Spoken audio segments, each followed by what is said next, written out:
Iya, Bapak.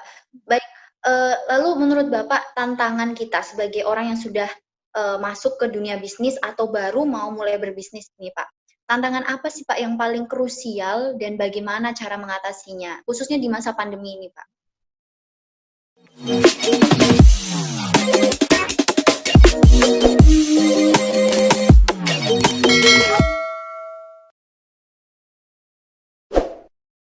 Ya sekarang ini kan banyak orang yang takut memulai suatu usaha ya, karena memang kondisinya memang tidak memungkinkan. Karena rata kan orang tutup ya, orang tutup udah buka, itu kan kebalikan. Tapi memang ada ya. Ya, kemarin saya lihat di IG di ini ya di media sosialnya Pak Sandiaga Uno ya, itu kan dia membuka warung makan di kondisi pandemi ini. Jadi dia juga berkomentar, kok banyak orang bertanya sama dia, kok Anda buka warung di saat orang tidak bisa berkumpul? Itu kan lucu ya, kan ya? Benar-benar. Kan kalau warung makan itu kan tempat orang berkumpul, padahal kan orang nggak bisa berkumpul. Nah dia ditanya, kenapa kok Anda buka warung makan kok di saat orang tidak bisa berkumpul? Nah dia melihat gini, artinya kalau orang lain takut, berarti ada peluang bagi dia yang istilahnya tuh untuk bisa meraup pangsa pasar yang mungkin bisa untuk mencari makan dia. Jadi kan orang pada takut semua nih. Jadi di balik ketakutan orang itu mungkin kesempatan bagi kita ya. Jadi dalam dunia bisnis itu ya, dia di balik kelemahan orang itu adalah kesempatan bagi kita. Di balik ketakutan orang itu adalah kesempatan bagi kita. Tapi itu kan bagi orang yang nyalinya besar ya. Nyali besar modalnya gede ya. Kalau Sandiaga Uno sih buka kayak gitu istilahnya kalau rugi-rugi 100 juta, 200 juta lah masih masih santai lah ya. Tapi kalau orang pedagang kecil modal 10 juta lalu bangkrut ya mikirnya 100 kali. Tapi bagi Bang Sandi itu hal yang biasa. Nah itu satu satu kesempatan sebenarnya. Jadi kita harus tahu juga hukum bisnis itu. Ya. Hukum bisnis itu kan kalau orang dibalik ketakutan orang lain itu ada kesempatan bagi kita. Dibalik orang lain tidak mau itu adalah kesempatan bagi kita. Itu bisnis itu. Jadi untuk bisnis sekarang memang yang lebih lebih ini ya lebih lebih aman itu memang online ya.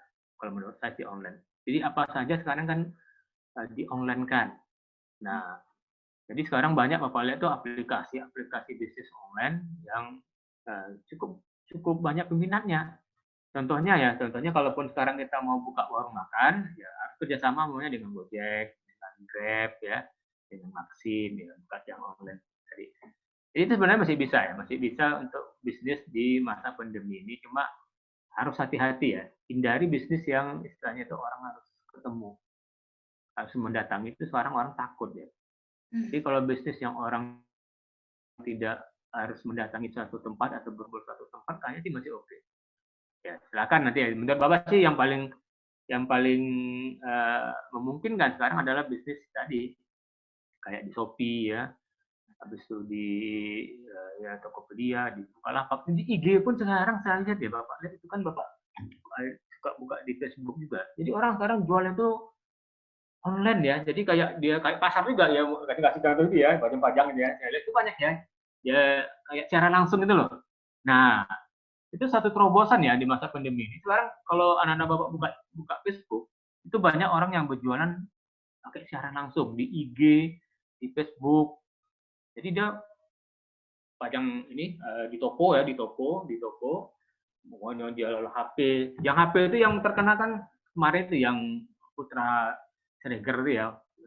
Laris ya. Ya itu kan rame ya. Itu Bapak juga mau beli kemarin tuh ya. Karena murah banget. Dan banyak dan aku. Jadi jualannya online di Facebook. Sama yang baju-baju Bapak lihat juga ada online ya. Macam-macam tadi jual online. Nah, jadi itu suatu peluang. Jadi kalau kita melihat sisi positifnya memang ada juga ya pandemi itu ya. Artinya kita bersentuhan dengan teknologi. Kalau dulu mungkin orang-orang majang di toko, orang lain datang, sekarang malah kita jualannya dengan tadi merekam atau secara langsung. Boleh ya, jadi nggak ada masalah. Kalau anak Bapak sekarang mau buka bisnis apa aja, tapi pasarkan secara online. Intinya ya. Iya, baik, Pak. Terima kasih, Pak. Lalu, Kalau boleh meminta tips nih Pak, bagi para anak-anak muda khususnya yang ingin memulai bisnis baru, tips apa yang ingin Bapak berikan untuk kami-kami semua ini Pak? Ya itu tadi ya, yang pertama kan sesuai dengan yang Bapak sampaikan di awal, harus ada kemauan dulu. Bapak kemarin waktu ngajar entrepreneur itu Bapak suruh anak-anak UN itu membuat suatu produk makanan, ternyata banyak produk makanan ya. Dan suruh jual langsung. Dan laku ya, nggak tahu lakunya itu dibeli oleh teman-temannya. Nah artinya itu kan sebenarnya satu peluang. Jadi kalau kita mau, ya anak-anak Bapak bisa. Tapi sekarang susah ya, karena memang udah nggak ada perkuliahan kumpul lagi ya. Nah, maka sekarang kalau untuk jual makanan memang udah sulit. Tapi intinya, kalau kita ada kemauan dan ada skill, itu jadi. Jadi sekarang anak-anak Bapak ya, kalau kita melamar suatu pekerjaan pun, yang ditanyakan oleh si wawancara itu bukan kamu IPK-nya berapa enggak. Kamu bisa apa? Ditanya itu kamu bisa apa? Nah, tidak kamu IPK-nya berapa enggak? Kamu bisa apa? Nah, kalau kita punya kebiasaan, memang dia bilang, oh Pak, saya bisa ngetik cepat 10 jari. Nah, itu satu keterampilan ya. Kalau Bapak lu ngajar ya di, betul Bapak SMEA ya, belajar ngetik 10 jari. Tapi sekarang udah nggak bisa lagi. Misalnya blind system, ngetik dengan mata tertutup. Nah, itu suatu keahlian. Oke, itu satu. Belum lagi yang keahlian lain. Saya bisa bahasa Arab, Pak. Nah, itu juga suatu keahlian. Jadi kita punya kelebihan dari orang lain yang tidak dipunyainya. Jadi itu sebenarnya yang tadi dibilang orang value added gitu ya. Kita punya value, tambahan nilai. Jadi kalau IPK 3 itu mungkin jutaan sekarang mahasiswanya. Jadi kalau cuma mengandalkan IPK, minimal IPK syarat IPK minimal 3, itu yang lamar jutaan. Karena sekarang IPK 3 itu bukan hal yang aneh lagi ya di zaman perkuliahan sekarang ya. Beda sama Bapak dulu ya. Zaman saya kuliah dulu cari nilai B aja nangis-nangis ya. Karena dosennya luar biasa. Kalau sekarang Bapak lihat, aduh, nilai A-nya itu dihambur-hamburi. Nah, sekarang orang tidak mau lagi melihat itu. Ya kan ya? Sekarang betul ya, sekarang perusahaan nggak mau lagi. Kalau dulu memang nilai dilihat orang ya. Kalau dulu zaman saya dulu nilainya berapa ditanya dia, termasuk skill juga.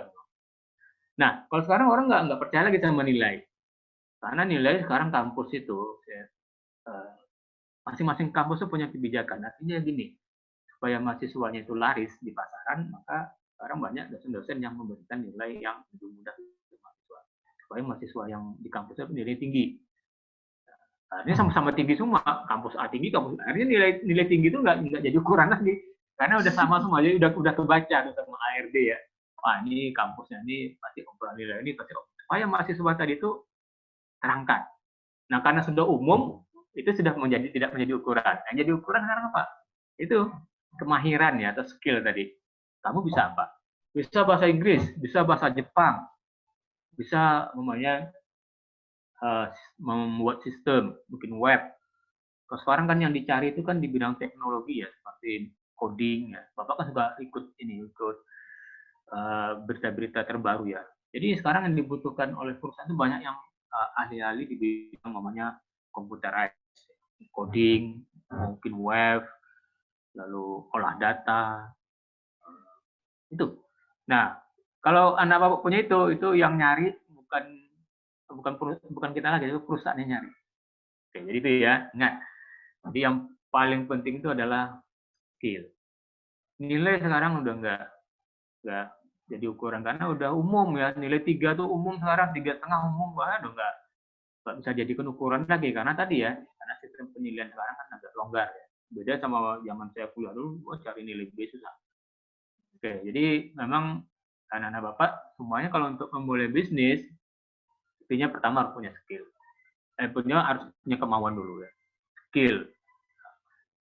Jadi itu sangat penting untuk memulai sesuatu. Jadi kalau kita tidak punya dua itu susah ya. Punya skill tapi nggak punya kemauan nggak jadi juga ya. Punya kemauan tapi nggak punya skill tapi bisa diasah sebenarnya. Jadi kalau kita punya kemauan nggak punya skill bisa diasah. Jadi yang penting kemauan dulu. Banyak orang yang punya skill ya. Banyak orang yang punya skill artinya mungkin dia jago di bidang tertentu. Tapi tapi itu tidak kemauan dia untuk mengembang itu nggak ada, jadi nggak jadi juga. Nah, sekarang kan lagi fenomenal itu ya, kalau nama sekarang Alibata itu ya, tahu nggak Alibata? Fingerstyle itu ya, gitar itu Iya, ya. iya. Nah, itu kan sekarang mendunia ya, mendunia. Bapak sekarang tergila-gila istilahnya menonton videonya dia, cover lagunya mereka. Wah itu cuma modal skill ya. Dia main gitar ini dengan merdu, penghasilannya sekarang saya baca itu sekitar 40 juta sebulan dari YouTube. Ngalahkan gaji direksi ya, 40 juta. Ayo, hanya skill. Nah, jadi kalau ada yang punya skill di WIN itu harus dia kembangkan. Ya, menurut apa itu ya? Iya, Kemauan dan skill. Kan kemauan dan ditemukan, skill. silahkan ditemukan bakatnya masing-masing ya. Nah kemarin Bapak juga kasih tip ya di mahasiswa Bapak yang belajar di entrepreneur. Kalian ini kan kuliah di UIN. UIN ya, rata-rata kan Iya. minta ngaji ya. Minimal bisa lah ya, Iya, Pak, benar. minimal bisa ngaji. Nah itu bisa dijual skillnya itu. Bapak kemarin bilang, tolong kalian kembangkan kepintaran kalian mengaji itu. Kalian buka IG, tapi IG itu jangan campur-campur. IG umumnya kalian menawarkan guru privat ngaji. Cara boleh coba. Bukan uh, guru privat ngaji. Cara gitu ya. Nanti itu di-share, pasti banyak tuh yang pakai. Kalau mamanya 1 jam aja kita dibayar umpamanya 25.000. 1 jam ya, 1 jam ngajar privat itu ya. Ngaji itu ke rumah ke mana. Kalau 1 hari kita dapat 4 jam aja, itu kan 100.000. 100.000 kalau kita kerjanya 20 hari aja, berarti kan udah 2 juta. Itu udah melebihi biaya kiriman dari orang tua. Itu kan? Nah, itu Iya, kemarin Pak. Bapak share ya. Saya bilang kalian ini sebenarnya punya skill. Cuma mungkin tadi kemauannya nggak ada. Betul Benar. ya? Iya, Pak, benar. Terima kasih tipsnya, Bapak. Nah, Jadi, sebelum kita akhiri, sesi ini, Pak, apa yang ingin Bapak sampaikan yang mungkin belum saya tanyakan sama Bapak? oke ya dari pengalaman Bapak ngajar selama belasan tahun ya, hampir puluhan tahun saya ngajar dari 2004. Habis itu saya kerja di Bank Syariah Mandiri itu 13,5 tahun. Lalu sebelum itu juga saya ngajar, saya bekerja sebagai internal audit di perusahaan perkebunan. Semuanya adalah perusahaan yang nomor 1 ya. Tidak ada yang KW-KW ya. Perusahaan perkebunan yang pertama saya kerja itu adalah Salim Group. Itu satu grup dengan BCA, Indofood, Indomobil ya. Itu perusahaan sawit nomor 1 di Indonesia. Lalu saya kerja di Bank Syariah Mandiri. Itu adalah bank syariah nomor 1 di Indonesia. Nah, jadi dari situ pengalaman saya pribadi, kita harus mempunyai suatu kemauan untuk belajar. Karena Bapak ya, memang benar kata berbagai yang Bapak sampaikan tadi ya, bahwasanya nilai itu tidak mempengaruhi keberhasilan kita untuk sukses ya, kesuksesan seseorang. Kan ada penelitian tuh ya dari uh, Thomas Stanford apa itu ya, itu tidak mempengaruhi. Tapi kalau kita ingin menjadi seorang karyawan, itu sangat mempengaruhi. Artinya gini ya, beda kan ya.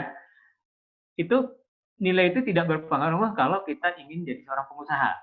Itu kemarin udah dibahas juga ya. Tapi kalau kita ingin menjadi seorang karyawan, itu kita ada pengaruhnya. Minimal pada saat kita ingin memulai kerja, itu pasti yang dilihat dulu adalah nilai. Bapak pernah jadi ARD ya, kalau di Bank Syariah Mandiri kan namanya Sumber Daya Insani, SDI ya. Itu kan ada seleksi administrasi. Nah, seleksi administrasi itu adalah seleksi nilai dulu yang dilihat. Jadi umpamanya nilai minimal 2,75. Nah, artinya yang di bawah 2,75 itu disingkirkan dulu. Jadi ada pengaruh ya. Jadi kalau umpamanya ada perusahaan nih membuka lowongan kerja, nilai minimal 3. Nah, jangan coba-coba nilai melamar itu kalau nilai kita umpamanya 2,8, 2,9. Karena udah pasti akan disingkirkan dulu. Nah, jadi ada pengaruh nilai juga di situ. Kalau kita ingin kerja.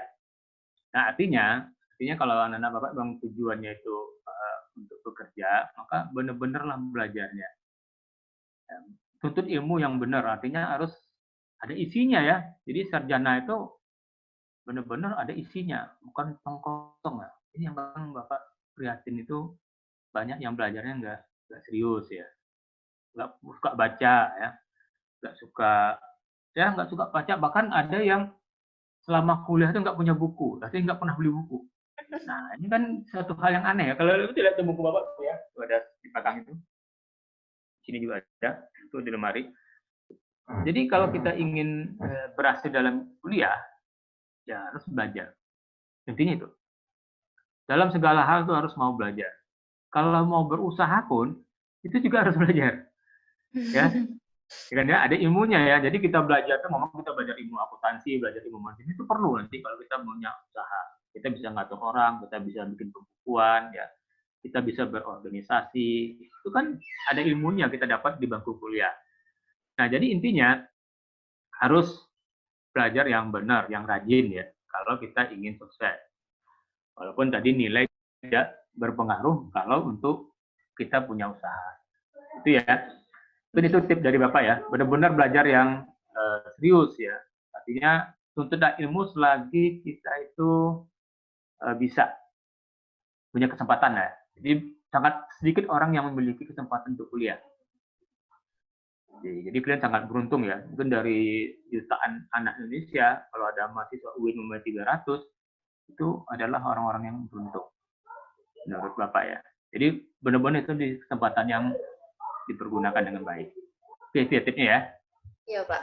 Baik, terima kasih Bapak atas kesempatannya mau sharing ilmu dengan kita dalam program JAIS. Semoga ilmu dan pengalaman yang Bapak sampaikan, Bapak ceritakan tadi bermanfaat bagi kita semua. Amin ya Robbal Alamin. Terima kasih kesediaannya sudah menjadi narasumber walaupun dadakan ya Bapak ya saya memberitahunya. Mohon maaf sekali lagi Bapak. Ya. Baik. Langsung kita tutup saja sesi program JAIS pada kesempatan kali ini. Tapi sebelum itu, saya ingin mengucapkan terima kasih banyak kepada teman-teman yang sudah menyaksikan program JAIS kali ini. Kita bertemu lagi di program JAIS minggu depan setiap hari Jumat. Dan sebelum itu, saya ingin mengutip salah satu kata-kata atau kalimat dari seorang pengusaha yang tadi juga sempat dibahas oleh Bapak Syafril, yaitu Bapak Sandiaga Uno. Bapak Sandiaga Uno pernah mengatakan, whenever there is danger, there is opportunity. Yang artinya dimanapun ada bahaya, percayalah di sana pasti ada peluang. Jadi tergantung kemauan dan skill kita. Seperti kata Bapak Syafril, percuma ada skill kalau tidak ada kemampuan untuk mengambil peluang tersebut. Jadi pilihannya ada pada kalian semua. Itu saja yang bisa saya sampaikan. Semoga kita dapat bertemu lagi di program JAIS berikutnya dengan tema-tema yang tidak kalah menarik. Langsung klik tombol subscribe, like, share, dan komen di channel kita supaya kita semakin berkembang untuk belajar bersama-sama. Saya Tara Amalia mewakili seluruh tim UINA TV yang bertugas mengucapkan terima kasih dan mohon maaf. Wabillahi taufik wal hidayah. Wassalamualaikum warahmatullahi wabarakatuh.